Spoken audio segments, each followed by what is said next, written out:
Bakı-Astara sərnişin qatarı nə vaxt fəaliyyətə başlayacaq? Pandemiyadan sonra demək olar ki, bütün istiqamətlərdə qatarların hərəkəti bərpa olunsa da, cənub zonasına qatarla gediş-gəliş hələ də mümkünsüzdür. Azərbaycan Dəmir Yolları Qapalı Səhmdar Cəmiyyətinin mətbuat xidmətindən Azadlıq Radiosuna bildirilib ki, cənub zonasında dəmir yolu xəttləri bərpa olunur. İşlər 2024-cü ildən başlanıb.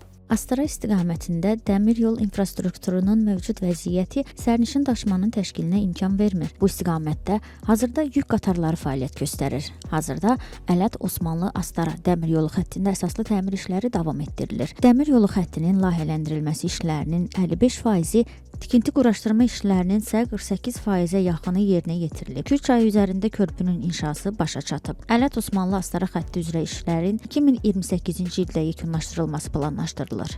Nəqliyyat məsələləri üzrə ekspert Rauf Ağamirzayev deyir ki, cənub istiqaməti üzrə dəmir yolunun strateji əhəmiyyəti olduğundan xəttin yenilənməsinə ehtiyac var. Bu istiqamətdə olan dəmir yolu Ələt-Astara 1941-ci ildə istifadəyə verilib. Ən son təmir 45 il bundan öncə olunmuşdu və orta sürət daha aşağıdır. Bu hissə həmçində şimal-cənub nəqliyyat dəhlizinin tərkib hissəsidir və strateji əhəmiyyəti var.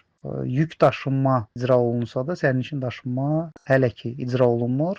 Növbəti mərhələlərdə təkmilləşdirmə tədbirləri çərçivəsində demək Qasımlı, Liman, Lənkəran, Astara hissəsi dəniz sahilindən kənara köçürülməsi də nəzərdə tutulub. Düşünürəm ki, yaxın illərdə bu hərəkətin bərpasını müşahidə edəcəyik.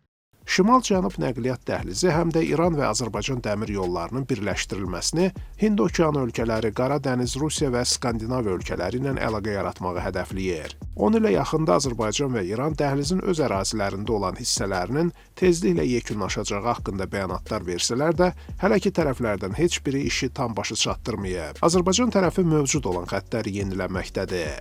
İran tərəfi isə tam yeni Rəşd-Astara xətti inşa etməlidir. Son illərdə Azərbaycanla İran arasında siyasi müstəvidə gah gərginlik, gah da yumşalmalar müşahidə edilib. Yerli mediada gedən məqalələrdə bu dəhlizin tikintisinin Rusiya, İran və Azərbaycan arasında olan münasibətlər səbəbindən gecikdirilə biləcəyi yazılır.